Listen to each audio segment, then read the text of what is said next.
అదే RTV app వార్తల్ని క్షణాల్లో చదివే అవకాశం ఉంటుంది. ఒక న్యూస్ పేపర్, ఒక టెలివిజన్ ఛానల్ మీ చేతుల్లో ఎప్పుడూ ఉంటాయి. సినీ రచయితగా, నటుడిగా, దర్శకుడిగా సినిమా ప్రపంచంలో ఎంతో కీర్తి ప్రతిష్టలు సంపాదించుకున్న మీరు కొన్ని రాజకీయ పార్టీలకి అనుసంధానమై అపకీర్తి మూటగట్టుకున్నారు అని అంటున్నా. ఎంతవరకు ఒప్పుకుంటారు? ఇప్పుడు the great Narendra Modi, one of the tallest Everest person in politics with honest, అతన్నే దేశద్రోహిగా చిత్రీకరించారు, including Nara Chandrababu Naidu. After all బచ్చా నేనెంత. రైట్. ఎంతో అభ్యుదయ భావాలతోటి సినిమాలు రచించారు, దర్శకత్వం వహించారు. అలాంటి మీరు ఎందుకు సైలెంట్ అయిపోయారు? మీ పెన్నెందుకు కదలటం లేదు? ఇప్పుడు మరలా ఎందుకు కథా రచన వైపు, సినిమా పరిశ్రమ వైపు మీరు చూడటం లేదు? ఇప్పుడు ఇది అయిపోగా నీకు చూపిస్తా. నేను 4 కథలు రాసుకున్నా. నేను చిన్నప్పుడు ఎంత షార్ప్గా ఉండేవాడినో, ఇది రవిప్రకాష్ గారు కొత్తగా జర్నలిస్ట్కి వచ్చినప్పుడు.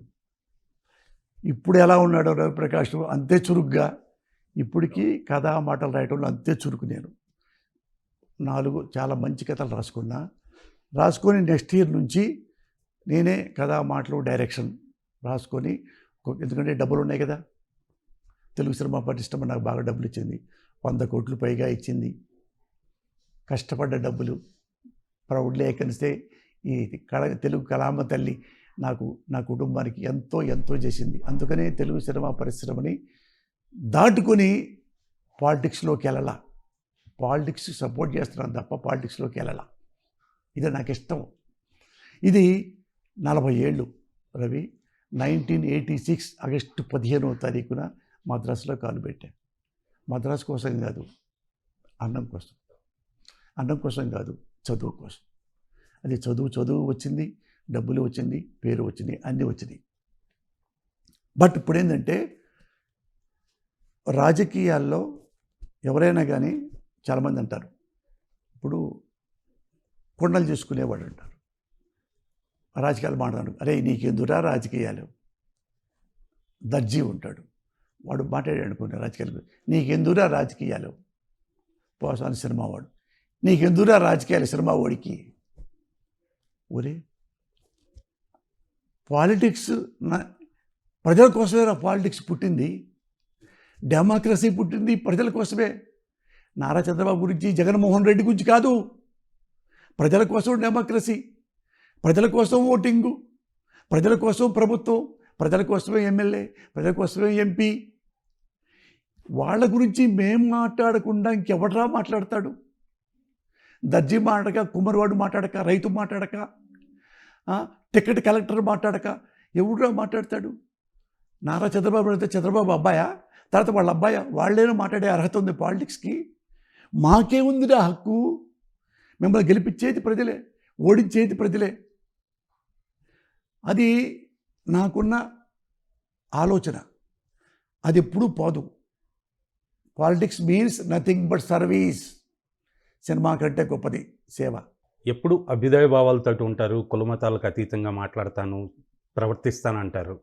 మీ ప్రతి ప్రెస్ కాన్ఫరెన్స్లో కూడా కులానికి సంబంధించిన అంశాన్ని ప్రస్తావిస్తారు. ఎంతవరకు కరెక్ట్ అది? ఇప్పుడు నేను హిందువుని, వెంకటేశ్వర నమస్కారం. ఎన్నిసార్లు వెంకటేశ్వర అంటారు? ఎందుకండి? హిందువు తెలియదా మాకు? ఓం నమ శివాయ అని వస్తాడు ఒకడు. ఏ ఓం నమ శివాయ పోతే మీ హిందువు ఎవరా అంటే, ఎందులో మనం ఉన్నామో అందులో స్మరించుకుంటే తప్పు లేదు. లేదుగా, నువ్వు హిందువు, ఎన్నిసార్లు దేవుడు ప్రేమించుకో. నేను కమ్మలో పుట్టా, నా కమ్మని స్మరించుకుంటూ తప్పే ఉంది.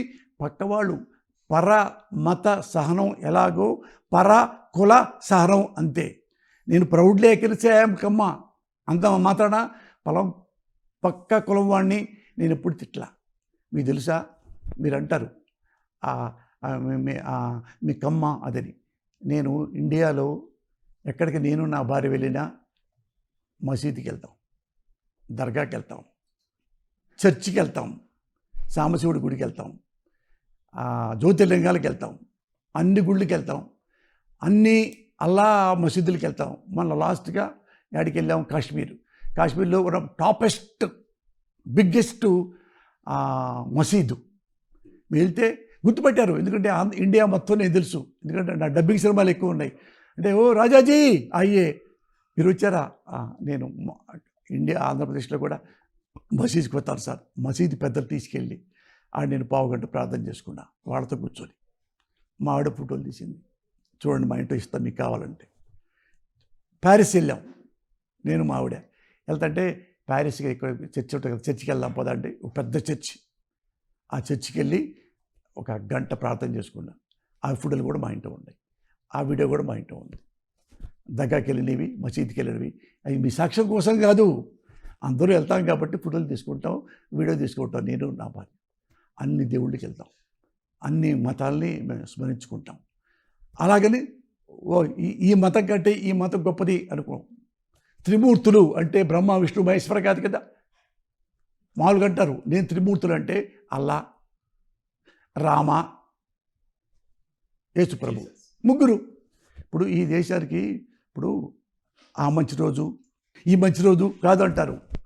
ఈ లోకంలో దేవుడు ఉన్నంతకాలం ప్రతిరోజు మంచి రోజే.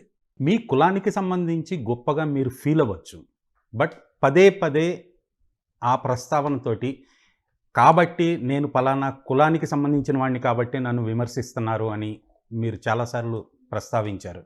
ఎవరు మా కులం వాళ్ళే, బయట వాళ్ళు ఎందుకంటారు పాపం? కాపులు అనరు పాపం, ఎస్సీ ఎస్టీ బీసీలు ఏమన్నారు? నేను అందరిళ్ళకి వెళ్తా, అందరిలో అన్నం తింటా.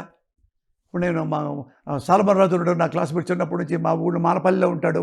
నేను బావా అని పిలుచుకుంటాం. ఆ ఇంటికి వెళ్తా, ఆ ఇంట్లో అన్నం తింటా. నా భార్య తిందా ఇంట్లో, నా పిల్లలు తిన్నారు ఆ ఇంట్లో అన్నం. మరి ఎవరు అనలేదే నువ్వు అన్నట్టు. నేను అంటాను, నేను ఇప్పుడు ఎందుకు మా వాళ్ళు మమ్మల్ని నన్ను తిడతారంటే, వీడు టీడీపీ కూడా వేరే రెడ్డి కులంలోకి వెళ్ళిపోయాడా? ఏంటి అర్థం ఉందా? అంతకుముందు మీరే వేసింది రాజశేఖర రెడ్డికి, కమ్మాస్ కూడా వేశారుగా. ఎందుకు వేశారు? ఆయన రైతులు రుణమాఫీ చేశాడు, మరి అన్ని కులాలు వేశారుగా. అప్పుడు ఏమైంది కులం? రామారావు ఉంది, రామారావు ఓడిచ్చారుగా, అప్పుడు ఏమైంది కులం? ఇప్పుడు నా వాడికి వచ్చేవరకు ఎందుకు నేను సామాన్యుడినేనా? నేను కమ్మవాడిని ఎప్పుడు తిట్టాను? ఏం తిట్టాను? ఎందుకు తిట్టాను? ఎలా? ఒక్కటి చెప్పను, ఒక్క ఎగ్జాంపుల్ చెప్పు. నువ్వు ఈ కులాన్ని పేరు చెప్పుకొని ఓట్లు అడగొద్దు, గుణం చెప్పుకొని ఓట్లు అడుగు. మీరు చెప్పే సోకాల్డ్ కులం ఆంధ్రప్రదేశ్లో చాలా తక్కువ పర్సంటేజ్ ఉంది.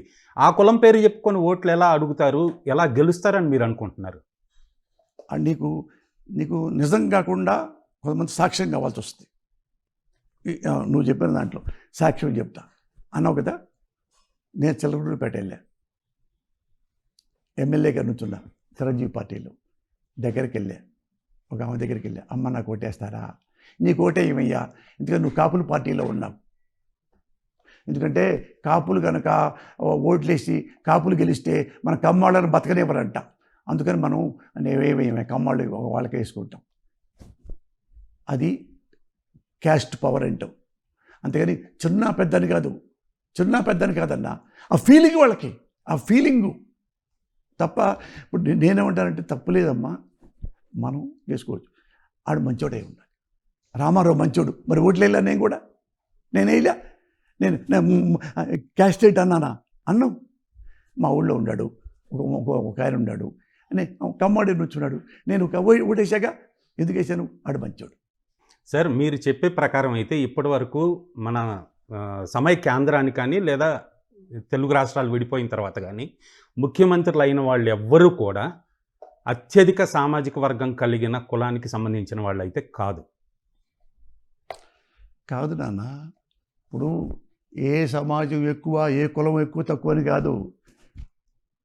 ఈ కులాన్ని వెనకబెట్టుకొని డ్రామా ఆడొద్దు అనేదే నేను అనుకుంటున్నా.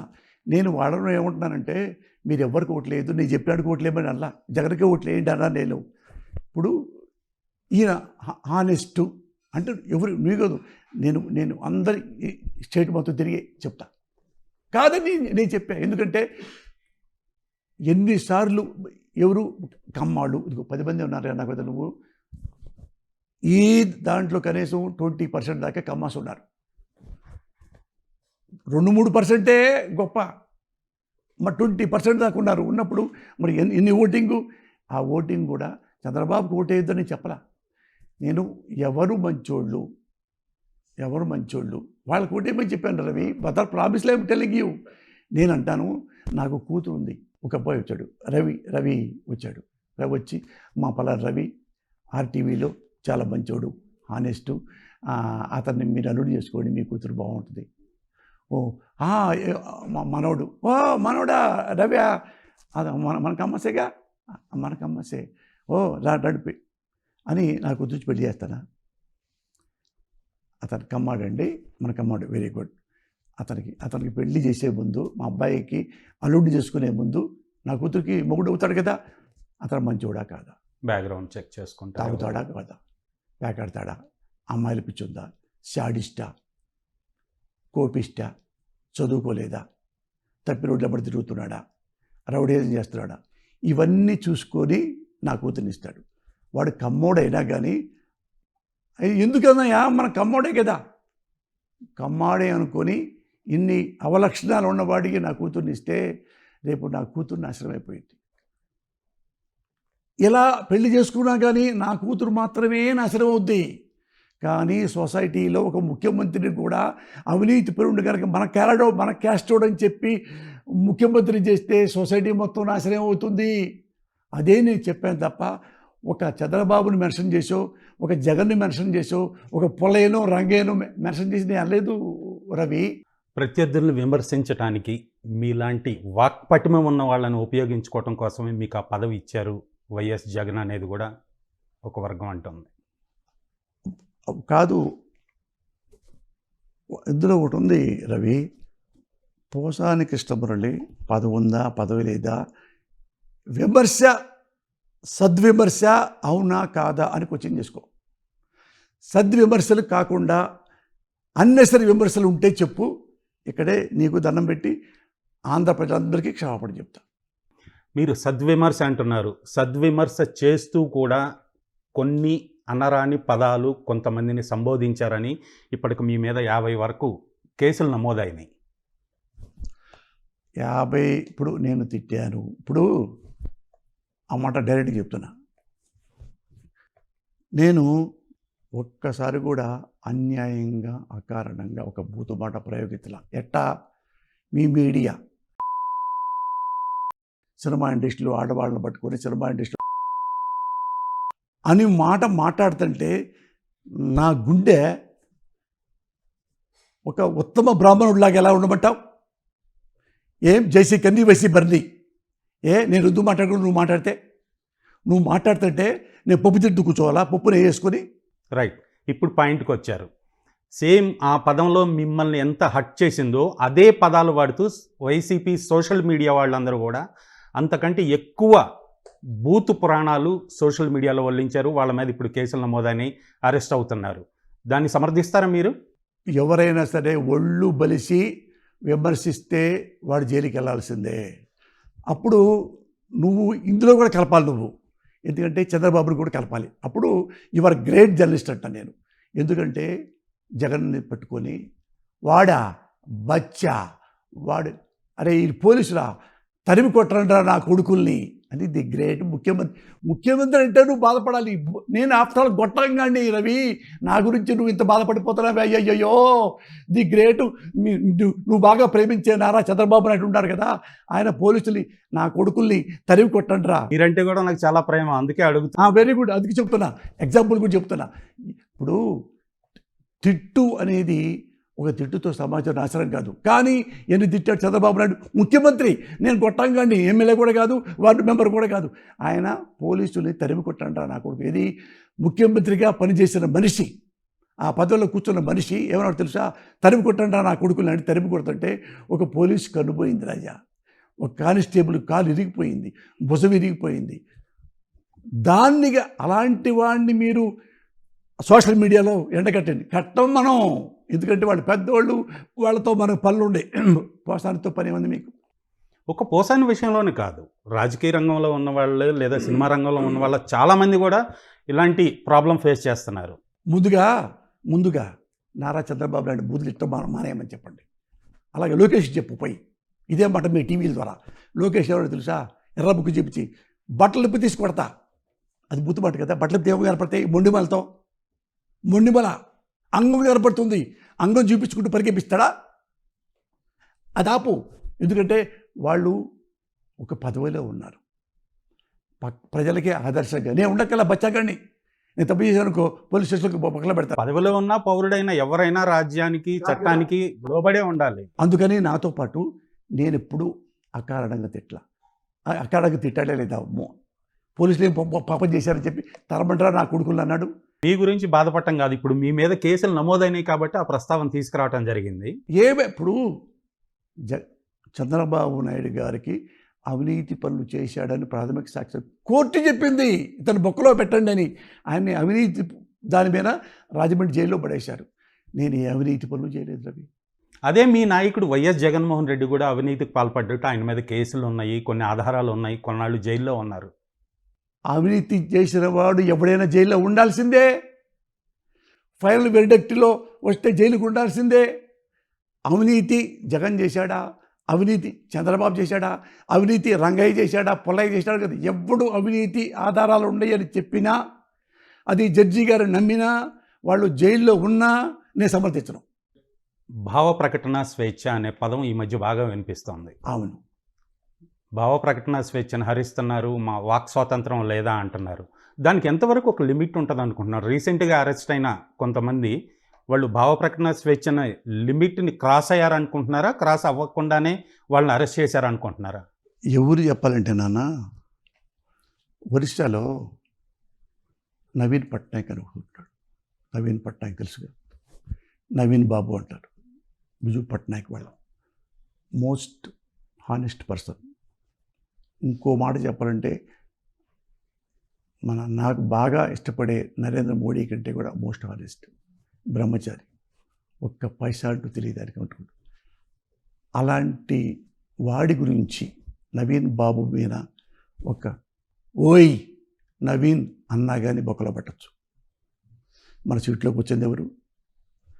భావ ప్రకటన స్వేచ్ఛ ఎవరెస్ట్కు తెలిసిన మహానుభావుడు. తెలుసా ఎంత భావ ప్రకటనో నారా చంద్రబాబు నాయుడికి? ఆడే వచ్చాడండి జగన్ బచ్చాగాడు, వాడి మొక్కన శేషం పోయండి, ఆ దున్నపోతుడు తరిమి కొట్టండి. గొప్ప భావ ప్రకటన స్వేచ్ఛ. ది గ్రేట్ లోకేష్ బాబు ఎంత గొప్ప ప్రకటన స్వేచ్ఛ అంటే, పవన్ కళ్యాణ్ అమ్మగారిని డబ్బులు ఇచ్చి మరీ తిట్టించాడు. గొప్ప భావ ప్రకటన స్వేచ్ఛ. అంత స్వేచ్ఛ నాకు లేదు నాన్న. అది ఎవరన్నారు?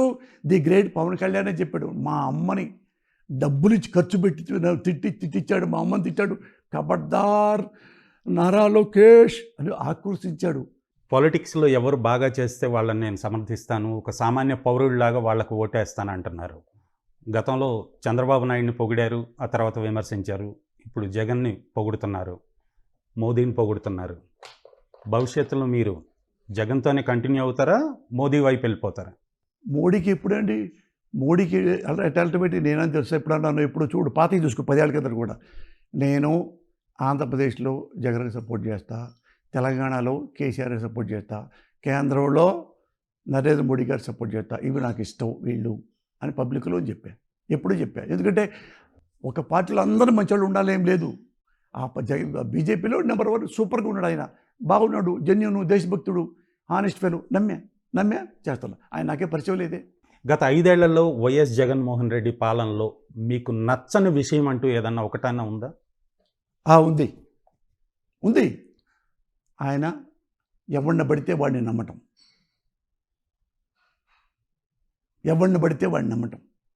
ఆయనకున్న వీక్నెస్. పోయి కాళ్ళ దండం పెట్టి, చేతులు దండం పెట్టి, సార్ మీరు గొప్పవాళ్ళు అన్న తర్వాత వాళ్ళు ఏదో చెప్తే ఆయన నిజమేలే, నాకెందుకు అబద్ధం చెప్తారు అనుకోవడం తప్పు. ఆయన అనుకుంటాడు ఇప్పుడు నువ్వు వెళ్ళినా, సార్ అప్పుడు అలా జరిగింది సార్, అది మనం తీసిస్తే బాగుంటుంది. అవునా, అయితే రవి చెప్పాడయ్యా అదేదో అక్కడ ఆ లీకేజ్ అయిందంట తీసుకుని. లేదు సార్ అవలేదు సార్. రవి చెప్పాడయ్యా పో. ఎవరు చెప్పినా నమ్మటం ఆయన పాప ఆయన వీక్నెస్. మన కోసం చెప్తున్నారు కదా అనుకుంటాడు ఆయన. సరే, గత 5 ఏళ్ల జగన్ పాలనలో మీకు అవినీతి అనేది ఎక్కడ కనిపించలేదా? నాకు అవినీతి జరుగుతుంది అని నాకు చెప్పారు, కానీ జగన్మోహన్ రెడ్డి అవినీతి పనులు చేయలేదు. కింద ఉన్న వాళ్ళు ఎవరైనా చేసి ఉంటారా? నాకు సాక్ష్యం లేదు. ఉంటే సాక్ష్యం ఉంటే చెప్పు, ఆ సాక్ష్యం తీసుకొని వెంబడే పోలీస్ స్టేషన్కి వెళ్తా. మరి ఇప్పుడు వైఎస్ జగన్మోహన్ రెడ్డిని చాలామంది అంటున్నారు, చాలా శ్వేతపత్రాలు ఇచ్చారు, డాక్యుమెంట్స్ చూపిస్తున్నారు. అవి మీకు కనిపించట్లేదా? ఏవి అవినీతి గురించి? అవినీతి గురించి జగన్ పాలనలో ఉంటే నువ్వు సాక్ష్యం ఇవ్వరా బాబు. ఉత్తే నీకంటే ముందు నా వెనకను కూర్చోబెట్టుకొని బండిలో వెంబడే పోలీస్ స్టేషన్కి వెళ్దాం, కోర్టుకి వెళ్దాం. జగన్ పాలనలో వీడి ఇంత తిన్నాడండి, 1000 కోట్లు తిన్నాడండి, ఇదిగో ఈ డాక్యుమెంట్లు ఉండేయండి అని నేను చెప్పగలను. అంతేగాని నువ్వు చెప్పి పొల్లయ్య చెప్పి ఎంకే చెప్పి అవునా అయితే వెళ్దామా అన్నావు డాక్యుమెంట్. పోసాని కృష్ణమురళి మళ్ళీ 4 కథలు రెడీ చేసుకున్నాడు, సినిమా ఇండస్ట్రీకి మరలా సెకండ్ ఇన్నింగ్ స్టార్ట్ చేయబోతున్నాడు అని చెప్తున్నారు. సెకండ్ ఇన్నింగ్స్ అని కాదు, అంటే ఏదో నాకు మంచి కథ దొరికింది అనుకో. మంచిగా నేను రైటర్ అప్పటికి ఎలా స్పీడ్గా ఉన్నాను, ఇప్పటికి అలాగే స్పీడ్గా ఉన్నా రచయితగా. అది మంచి కథ వచ్చింది. అది అయిపోయిన తర్వాత ఫస్ట్ మొత్తం రాసి డైలాగ్ కూడా రాసిన తర్వాత నెక్స్ట్ ఇయర్ చేద్దామని ఉండేది నాకు. అక్కడే కూడా 40 ఏళ్ళు 38 ఏళ్ళు 1986 రవి, 86 నుంచి ఇండస్ట్రీలో ఉన్నా. అందుకని బాగా ఉంటే కథ నచ్చుద్ది. ఎందుకంటే ఈ గ్యాపు శ్రవణ మాసం కూడా వచ్చింది. శ్రవణ మాసం ఫ్లాప్ అయిన తర్వాత మరి ఎప్పటి డైరెక్టర్ ఎవరికి ఎవడు, నేను మరి 6 నెలలు 1 ఇయర్ కూర్చొని మళ్ళీ ఇంట్లో కూర్చొని మళ్ళీ కథ రాసుకున్నా ఆపరేషన్ దుర్యోధన. మళ్ళీ పెద్ద హిట్ అయింది. మళ్ళీ 18 సినిమాలు వచ్చినాయి. 18 కూడా నేను తీసుకోవాలి. నేనే చేసుకుందాం 1 by 1 వద్దు. ఎందుకంటే ఓ సినిమా హిట్ అయితే 10 మంది వచ్చి, హిట్ కాకపోతే 10 మంది వెళ్ళిపోయి అట్టంటే నాకు ఇష్టం లేదు. అందుకని ఇవన్నీ పెట్టుకోవాలి. వెంకటేష్ బాబు అడిగినా కానీ సరే బాబుని వచ్చి నేను మళ్ళీ నాకు నచ్చినట్టు చేసుకుంటూ ఉంటా. మీ మీద ఇప్పుడు నమోదైన కేసుల నేపథ్యంలో ఒకవేళ మీరు అరెస్ట్ అవ్వటం అంటూ జరిగితే న్యాయ పోరాటం మీరే చేస్తారా, మీ పార్టీ సహాయం తీసుకుంటారా? అరెస్ట్ అంటే నేను నిజంగా ఒక దోషై ఉంటాను. దోషై నిజంగా వాళ్ళు తెలియజెప్పితే నువ్వు దోషివి, ఈ మోసం చేశావు అని చెప్తే నేను జైల్లో వెళ్ళిపోతా. అప్పుడు న్యాయ పోరాటం కూడా చేయను. అకారణంగా మోటివేషన్తో చేస్తే ఫైట్ నేనే చేస్తా. ఫైనల్గా ఇప్పుడు జరుగుతున్న పరిణామాల నేపథ్యంలో వైఎస్ జగన్ అభిమానిగానే కంటిన్యూ అవుతారా, మనసు మార్చుకునే అవకాశం ఏమన్నా ఉందా? ఇప్పుడు ఇన్ని సంవత్సరాల్లో మనసులో మారలా నాయి. వాళ్ళు మారారు తప్ప నా మనసు మారదు. మారినాయి కదా, చంద్రబాబు నాయుడిని ప్రేమించారు, వ్యతిరేకించారు, జగన్ను ప్రేమిస్తున్నారు. అంటే పార్టీలు మారినట్టు అనమాట. అంతేగా, అంటే ప్రజలు మొత్తం అన్ని కోట్ల మంది పార్టీ మారినట్టే. ప్రజల విషయం కాదు, ఒక సానుభూతి పరుడిగా మిమ్మల్ని అడుగుతున్నాను. మీ వ్యక్తిగత విషయం నేను అడుగుతున్నాను. ఇదిగో డెమోక్రసీలో వ్యక్తిగతాలే ఉండవు, సంస్థాగతాలే ఉంటాయి. You should not forget that. సంస్థాగతాలు ఉంటాయి. ఎందుకంటే ప్రజలు ఎలా ప్రవర్తిస్తారో నేను ఎలా ప్రవర్తిస్తా, ఓటర్ ఇలాగే ప్రవర్తించాలి. ఓటర్ ఉన్నాడు చూసుకో, ఒక వార్డు దగ్గరికి వెళ్ళు, నేను వాడికి వేస్తా, వీడికి వేస్తా, ఆడికే వేస్తా. ఎందుకు? ఆడంతకుముందు బాగా రోడ్లు బాగా వేసాడు, వాడికి వేస్తా. ఓటర్ స్థాయికి మీ స్థాయికి చాలా తేడా ఉంది సార్. ఓటర్కి ఒకే స్థాయి ఉంటుంది రవి. ఓటర్కి ఒకే స్థాయి. ఏ స్థాయి అంటే నేను ఎవరికి వేస్తే ఓటు నా ఊరు బాగుపడుద్ది, నేను ఎవరికి వేస్తే ఓటు ఈ రాష్ట్రం పడుద్ది అంటేనే వాడు ఆ పార్టీలు మార్చుకుంటూ వస్తాడు. ఓటర్ ఊరి గురించి ఆలోచిస్తారు, మీరు రాష్ట్రం గురించి ఆలోచించే వ్యక్తి కాబట్టి నేను మిమ్మల్ని అడుగుతాను. కాదు, ఒకడు ఊరి గురించి ఆలోచిస్తాడు, ఒకడు రాష్ట్రం గురించి ఆలోచిస్తాడు. వాడు అంతేగా. మన వార్డు ఉందనుకో, ఆ వార్డు వాడే అవుతాడు. మళ్ళీ వాడే ఒక ఎంపీ ఓటు వేయాల్సి వచ్చినప్పుడు అప్పుడు ఆలోచిస్తాడు, ఎవరు మంచోడు, రాహుల్ గాంధీ మంచోడా, నరేంద్ర మోడీ మంచోడా, లేకపోతే మమతా బెనర్జీ మంచోడా అనుకుంటాం. అరే మొన్న మొన్న మొన్న మరి కాంగ్రెస్ చేసావు కదా నువ్వు, చేసాము మరి ఏదో తెగ తినేస్తున్నారంట, అందుకని వద్దనుకొని బీజేపీకి వెళ్ళా. మరి బీజేపీకి వెళ్ళకుండా మళ్ళీ గుడికేసావేంట్రా, వేరే పవన్ కళ్యాణ్కి వేసావేంట్రా, ఆయనకంటే పవన్ కళ్యాణ్ జనసేనే బెటరు ఆడికి వెళ్ళా. ఇది పార్టీలు మారటం కాదు. మరి ఓటర్ నాడి మారింది, అలాగే మీ మనసు కూడా ఏమన్నా మారుతుందా? మారదు. నా మనసు మారాలంటే నేను ఈ ఈ ఈ ముఖ్యమంత్రి బాగా చేశాడు అంటేనే ఉంటా, బాగా చేయలేదంటే వెళ్ళిపోయి ఇంకోటి ఎవడో ఉన్నాడు వన్ ఆఫ్ ది బెస్ట్ అనుకుంటా. ఇప్పుడు ఆయన ఈ తక్కువ టైంలో ఎన్నో పథకాలు చేశాడు జగను. నువ్వు చెప్పక్కల్లా, ది గ్రేట్ ప్రధానమంత్రి చెప్పాడు, మన్మోహన్ సింగ్ చెప్పాడు. ఇండియాలో ఒకే ఒక స్టేట్ ఆంధ్రప్రదేశ్లో ఆర్థిక క్రమశిక్షణ పాటించిన వ్యక్తి ఓన్లీ జగన్మోహన్ రెడ్డి అని చెప్పాడు. ఆయన మంచి పనులు చేశాడు.